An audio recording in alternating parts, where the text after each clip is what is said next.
ABC 10 News at 7 starts now. The duties of the office on which I am about to enter. So help me God. So help me God.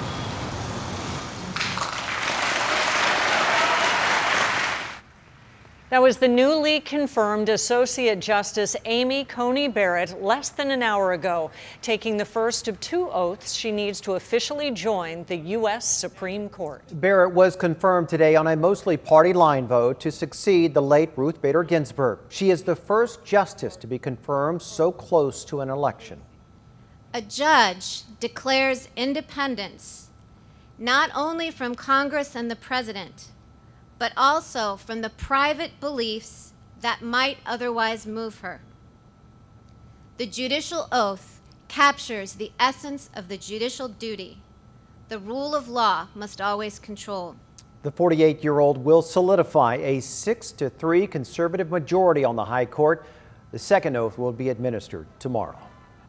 In other news, an investigation into a possible kidnapping tonight after a girl was found unconscious near Walgreens.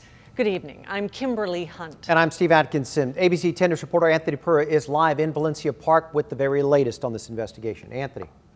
Steve, Kimberly, San Diego police officers are here at the parking lot of the Walgreens. This is off Euclid and Market. They've been here for nearly 3 hours. They've been talking to people on scene, conducting this investigation this evening. I do want to show you some video from earlier.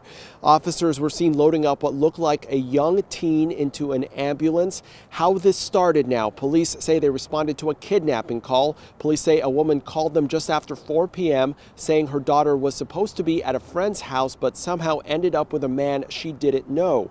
Shortly afterwards, police found the teen unconscious but breathing near this Walgreens. Police have not said why she was found unconscious or what her condition is this evening. Again, police are investigating what exactly took place. We are back out here live, and police are investigating this and talking to people on scene. We will bring you more information as soon as it becomes available. We're reporting live tonight. Anthony Pura, ABC 10 News. Anthony, thank you. And we're following a developing story to our north where 2 firefighters were critically hurt by a wind-driven fire threatening homes in Orange County. The Silverado fire has forced more than 90,000 people to evacuate in Irvine and Lake Forest. It broke out early this morning and has grown to 7,200 acres. 2 firefighters were badly burned. They are in the hospital tonight. That fire is 0% contained at this hour. Firefighters from San Diego, they're on the battle lines right now helping battle those flames. And an 1,100-acre brush fire is also burning tonight and threatening homes in Yorba Linda. It broke out just before 1 o'clock this afternoon on the west end of Corona and quickly spread into Orange County. This is being called the Blue Ridge Fire. Evacuation orders are in place there, but so far no word of any injuries. Here at home, the power is back on for nearly 3,000 residents in Fallbrook. SDG&E cut off the electricity today because of high winds. ABC 10 News reporter Rachel Bianco shows how people dealt with it. Palm trees swayed in the wind on the Pala Indian Reservation. 10 News weather watcher Jim Neely captured this video Monday morning. Pala is one of the areas where power is out. SDG&E warned more than 21,000 customers that the utility may shut off their electricity over fire concerns. By Monday afternoon, nearly 3,000 residents were out, mainly north of the 15 in areas like Pala, Bonsall, and Fallbrook. It's not surprising, though. I mean, it's a kind of a dangerous ingredient when it comes to fires and wind, knocking those poles down. Daniel Ray says the wind was strong earlier Monday at the Oceanside Harbor, but by afternoon, he was able to work on his catamaran. Subsided over here, which is kind of nice. Yeah. Depending on what kind of boat you have, it might be actually pretty fun sailing out there. The National Weather Service called for gusts up to 55 miles per hour in the coastal areas and western valleys. In Oceanside, Rachel Bianco, ABC 10 News. SDG&E says if the weather trend holds, it doesn't expect to have any more shutoffs.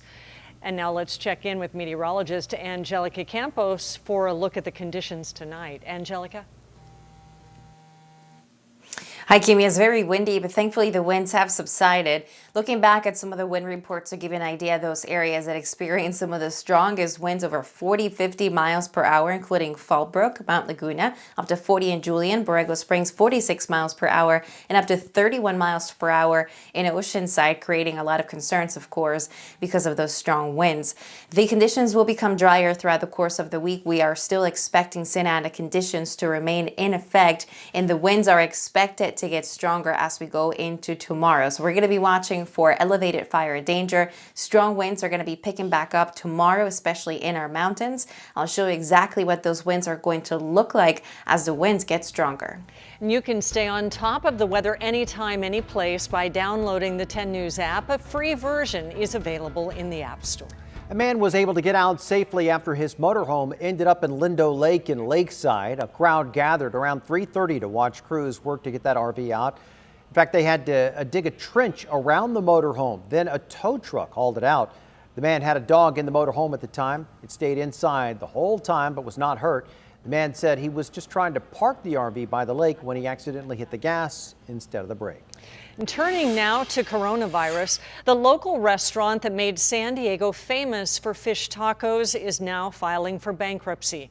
Rubios has been hit hard by the pandemic. And 10 News reporter John Horn spoke with co-founder Ralph Rubio, who says the company isn't going anywhere. Yeah, I'm holding up pretty well. It's been a difficult day. Ralph Rubio and his dad co-founded the iconic Rubios chain 37 years ago. It's never had a day quite like this. You know, it was COVID that got us here, a very extraordinary situation. The company, which grew to more than 150 locations in the western U.S., including 47 in San Diego County, on Monday filed for Chapter 11 bankruptcy protection for the first time. In an interview with ABC 10, Rubio said the company would exit the Florida and Colorado markets, but keep all of its local restaurants open with no planned layoffs. The great news is all of our restaurants are open. Everybody's still employed. We're still operating just as we were before. The bankruptcy proceedings are expected to last 2 months and go smoothly. Rubios filed a prepackaged plan, meaning it is working in cooperation with its creditors. Rubio says sales plummeted at the beginning of the pandemic. They've recovered to more than 90% of where they were a year ago, so still off a bit. And I mean, you've seen the decimation in the restaurant industry. It's been really difficult. And while we've done better than most, it's still been problematic for us. Rubio's legal filings show the company holds between $50 and $100 million worth of assets, but it has between $100 million and $500 million in liabilities. John Horn, ABC 10 News. And Rubio says customers likely won't notice a change. Restaurant owners in San Diego and across the state are demanding California refund fees assessed during the pandemic. Restaurant owners from San Diego, LA, Orange, Sacramento, and Monterey counties have filed claims with the state.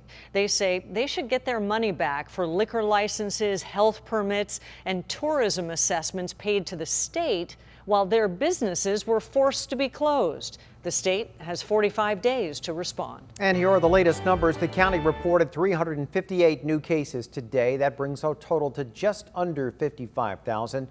No new deaths are being reported, which is typical for a Monday, so that total remains at 870. South Bay parents are demanding their schools safely reopen. They held a rally late this afternoon in Chula Vista to make that point. Our ABC 10 News reporter Laura Acevedo was there. Parents rallied outside the Chula Vista Elementary School District, fighting for their children to be allowed back in the classroom. The parents were hoping the district would stick to their phased reopening set to start Monday, but that was put on hold. The district says because of 2 zip codes with high transmission rates. During the rally, the superintendent went out to meet with parents, explaining they are working on a plan to safely reopen. Parents say if other schools are reopening to in-person learning, Chula Vista should too. The expectation should be that the kids are back in the classroom with safe and effective mitigations that are put in place. It's completely possible to do. Other districts are doing it. Hopefully, if they continue to go down, we can still, we could open up hopefully by the end of this year. The district says they are still working with the county on a safe reopening plan and are still working with employee associations and labor groups, hoping to come to a resolution so teachers have everything they need to safely do their job. In Chula Vista, Laura Acevedo, ABC 10 News. Another group of teachers and students from Mission Vista High School are now in quarantine. A second student tested positive for coronavirus yesterday. It comes just 1 week after the school's first case was reported. Vista Unified says the two cases are not related. Last week, a number of teachers rallied against the district's reopening plan, saying it was too risky. 25 bus drivers have also signed that petition asking for higher safety standards.